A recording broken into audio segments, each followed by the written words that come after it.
Et il y a là deux promesses, deux enseignements dans l'épître de Jean, dans l'épître aux Hébreux, qui vont nous parler de cela. Car quelqu'un pourrait dire, ah oui, je me rends bien compte que je suis comme un impur, que j'ai mes pensées, elles sont vers des choses que j'ai commises, vers des péchés. Mais comment atteindre cette vie pure? Il y a des fois, il y a des gens qui sont très bien intentionnés, mais ils ne trouvent pas le moyen. Ils ne savent pas comment faire. Alors on va lire ces deux versets. Je vais vous lire simplement, vous les connaissez pour les chrétiens. Si nous disons que nous sommes en communion avec lui, avec le Seigneur, et que nous marchons dans les ténèbres, nous mentons et nous ne pratiquons pas la vérité. Mais si nous marchons dans la lumière, comme il est lui-même dans la lumière, nous sommes mutuellement en communion, et le sang de son Fils nous purifie de tout péché. Là, voilà, on donne un peu la recette. Il est question ici de être dans la communion de Dieu. Et la chose importante pour quelqu'un qui découvre l'Évangile, eh bien, c'est de rechercher cette communion avec Dieu. À cause du péché et des fautes, eh bien, cette relation avec Dieu a été interrompue. Et le principal, c'est de retrouver cette relation avec Dieu. Comment? Simplement en priant, en nous adressant à Dieu. On peut prier pour lui demander quelque chose, on peut prier pour le remercier, on peut le prier pour lui demander qu'il change notre vie. Voilà, retrouver cette relation avec le Seigneur. Et sachez combien le Seigneur est heureux lorsqu'un homme, qu'une femme, un jour décide de parler au Seigneur. C'est pas facile, c'est pas difficile de parler, mais il faut encore s'adresser à Dieu. Je me rappelle d'un évangéliste qui, dans son message, disait ça. Mais retrouver cette communication avec Dieu. Et oui, il faut retrouver. N'ayez pas peur. Le Seigneur n'est pas là pour vous condamner. Il veut au contraire être là pour vous aider. Mais si vous ne rétablissez pas cette communion avec Dieu, comment voulez-vous que Dieu intervienne dans vos vies? Parlez au Seigneur, louez le Seigneur, priez le Seigneur, lire sa parole aussi, être dans le rassemblement. C'est là qu'on retrouve la présence bénie de Dieu. Alléluia. Et si nous faisons cela, comme dit dans ce texte, nous marchons dans la lumière, nous sommes mutuellement en communion, formidable, en communion avec le Seigneur Jésus. Dans l'Épître aux Hébreux, un autre texte. Car si le sang des taureaux et des boucs et la cendre d'une vache répandue sur ceux qui sont souillés sanctifie et procure la pureté de la chair, combien plus le sang de Christ, qui, par son Esprit éternel, s'est offert lui-même sans tache à Dieu, purifiera-t-il votre conscience des œuvres mortes, afin que vous serviez le Dieu vivant. Quel beau texte, j'aime bien le relire. Dans l'Épître aux Hébreux, il y a vraiment, qu'on peut dire, un éclaircissement concernant le salut. Des fois on ne comprend pas, on dit oui, on parle du salut, mais c'est quoi? Et là c'est bien expliqué qu'avant, et encore aujourd'hui, dans certaines religions, on fait des sacrifices d'animaux pour le péché. Eh bien, Jésus-Christ, il est le sacrifice parfait. Jésus-Christ, qui est sans péché, a, lui, la possibilité de pardonner nos péchés. Combien plus le sang de Christ s'est offert lui-même à Dieu, purifiera-t-il votre conscience des œuvres mortes?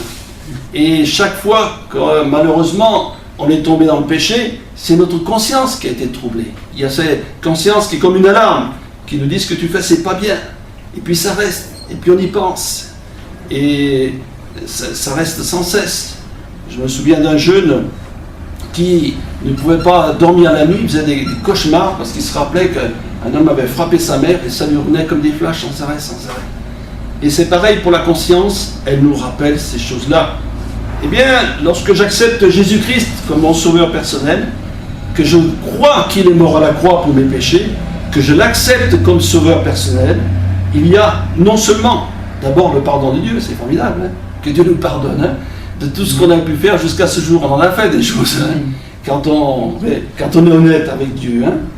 Mais aussi, il nous lave et il nous purifie.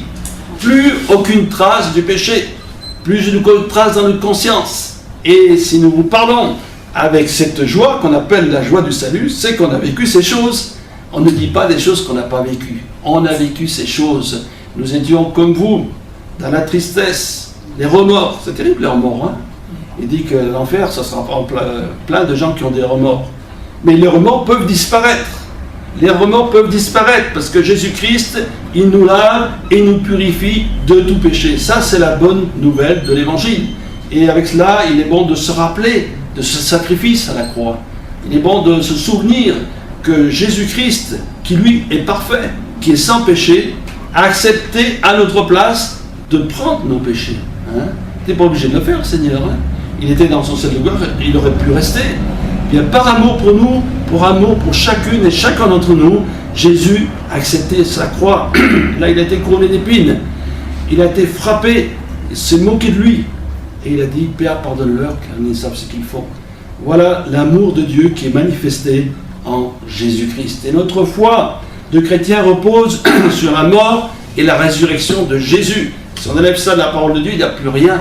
Il y a peut-être de l'historique, de l'archéologique, l'histoire d'un peuple, le témoignage vécu de certaines personnes, mais ce n'est pas ça l'essentiel. L'essentiel, c'est de croire au sacrifice de Jésus et d'accepter pour nous-mêmes ce sacrifice. De dire, Jésus, tu es mort pour moi, je t'accepte. Je me rends bien compte que par tout ce que je fais, j'essaye peut-être de faire du bien, de m'améliorer, mais j'ai toujours cette conscience qui clignote là, hein, c'est comme une alarme là. Et je ne suis pas débarrassé de cela. Eh bien, chers amis, acceptez le Seigneur dans votre vie et vous verrez que votre vie sera transformée. Alléluia.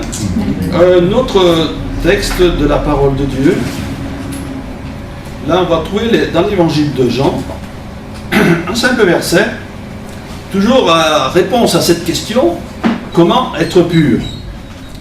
Et voilà ce que Jésus dit, il parle là dans ce chapitre 15 de Jean, il parle du cep, des sarments et de cette relation, de cette communion que nous pouvons avoir au Seigneur.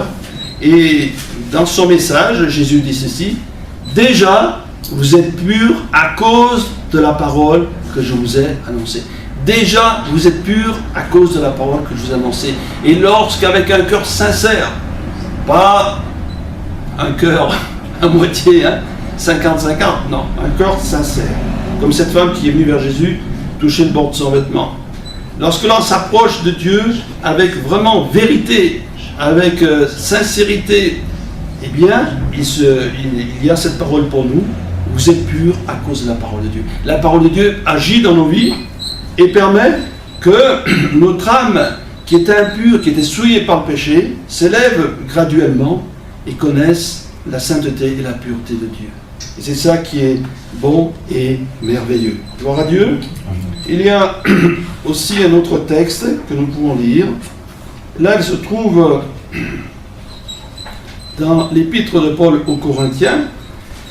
Dans cette épître, voilà l'apôtre Paul qui a affaire à l'Église à des situations difficiles. Corinthe était une ville comme Rome où il y avait beaucoup d'immoralité.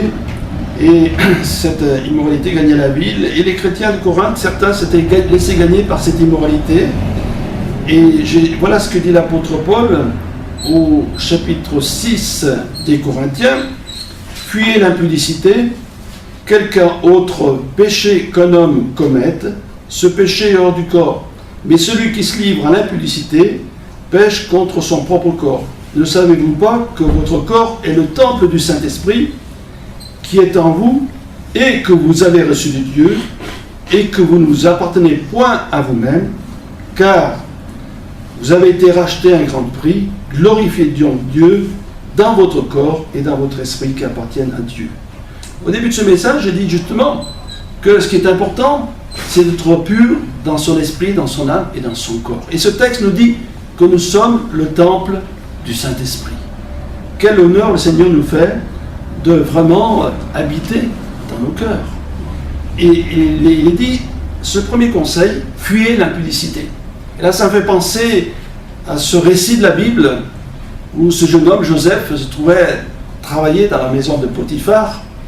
Et là, la femme de Potiphar a voulu coucher avec cet homme, ce jeune homme, et lui, il a fui. Il dit, fuyez l'impudicité.